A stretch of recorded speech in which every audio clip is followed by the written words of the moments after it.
Do you know what makes an effective health, safety, and environment HSE plan? This question is more than just a teaser. It's a call to understand the backbone of safe and responsible operations in any organization. An HSE plan is not merely a document, it's a strategic blueprint that directs an organization's approach to health, safety, and environmental responsibilities.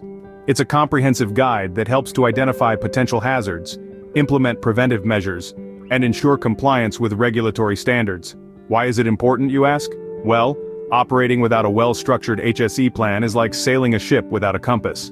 It leaves an organization vulnerable to potential risks and liabilities, which can lead to accidents, legal issues, and even damage to the company's reputation. So, let's dive in and explore the intricacies of creating an effective HSE plan, because remember, an effective HSE plan is crucial to safeguard your organization from potential risks and liabilities. A comprehensive HSE plan comprises several key components, and today, we're going to explore these elements in detail. First up, we have the policy statement. This is your organization's commitment to health, safety, and environment. It's a pledge that outlines how you strive to provide a safe and healthy workplace, while also minimizing environmental impact. It sets the tone for your entire HSE plan, serving as a guiding principle for all your safety measures. Next comes responsibilities. This section clearly defines who is accountable for what. From the top management to the ground-level employees, everyone's duties towards health, safety, and environment should be explicitly spelled out. Remember, clarity in roles and responsibilities is the backbone of effective HSE management. Thirdly, we have risk assessment. This is where you identify potential health and safety hazards, evaluate their likelihood and impact, and devise strategies to mitigate them. It's about foreseeing problems before they occur and being ready to tackle them. The fourth component is procedures. These are the steps your organization will follow to ensure safety and health. They can range from emergency response plans to routine safety checks. Procedures are your action plan. They translate your HSE intentions into concrete actions. Next, training and competence comes into play. This involves equipping your employees with the knowledge and skills they need to adhere to your HSE plan. Regular training sessions, workshops, and drills can ensure that everyone is competent to handle their HSE responsibilities. Our sixth component is incident management. Accidents can happen despite the best precautions. This section outlines how you will respond to and learn from unfortunate incidents. It's about reducing the impact of accidents and preventing their recurrence. Finally, we have monitoring and review. This is the mechanism to check if your HSE plan is working as intended. It involves regular audits, inspections, and reviews to assess the effectiveness of your HSE measures and to identify areas for improvement. Each component plays a vital role in creating a robust HSE plan. By understanding and implementing these elements, you can build an HSE plan that truly safeguards your organization and its environment. Creating an effective HSE plan might seem daunting, but it doesn't have to be. So let's break it down together, step by step. Firstly, the cornerstone of your HSE plan is your policy statement. This is where you declare your organization's commitment to health, safety, and environment. It's crucial to make this statement as clear and concise as possible. Remember, it's not about fancy words, but about genuine commitment. Next, you need to assign responsibilities. This is about identifying who does what, when, and how. It's like a map of your organization's HSE journey. Be specific and assign responsibilities to individuals, teams, or departments.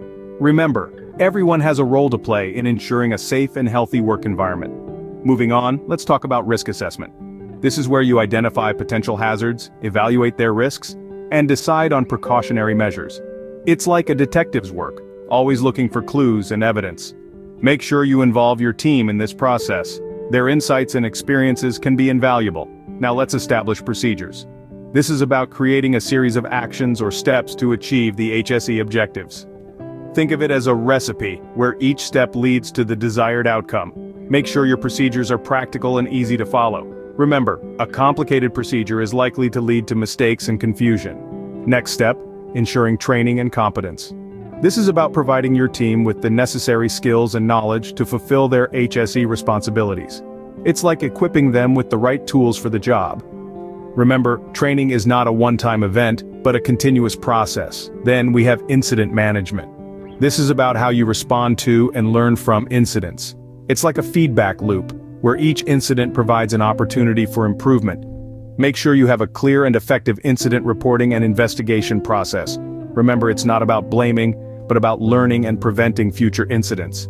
Lastly, monitoring and reviewing the plan. This is about checking the effectiveness of your HSE plan and making necessary adjustments. It's like a health checkup where you identify what's working and what's not. Make sure you have a systematic and regular review process. Remember, a good HSE plan is always evolving and improving. Follow these steps and you'll have a comprehensive HSE plan in place. Remember, creating an effective HSE plan is not a destination, but a journey. It's about continuous improvement and commitment to health, safety, and environment. So let's start this journey together, one step at a time. Let's summarize what we've learned about creating an effective HSE plan. We've explored the key components that make up a solid HSE plan, each with its unique importance. We started with setting clear objectives, followed by identifying potential risks and hazards. We then talked about implementing control measures and the importance of continuous monitoring and review. We also delved into the step-by-step process of creating each component. From conducting a thorough risk assessment to setting up a strong safety culture, each step is crucial in building a comprehensive HSE plan. We understood that an HSE plan isn't just a document, but a living, breathing commitment to ensure the safety and well-being of your workforce and the environment. It requires dedication, foresight, and a proactive approach to risk management. Remember, an effective HSE plan can protect your organization, your employees, and the environment. So invest your time and resources wisely to create a robust HSE plan.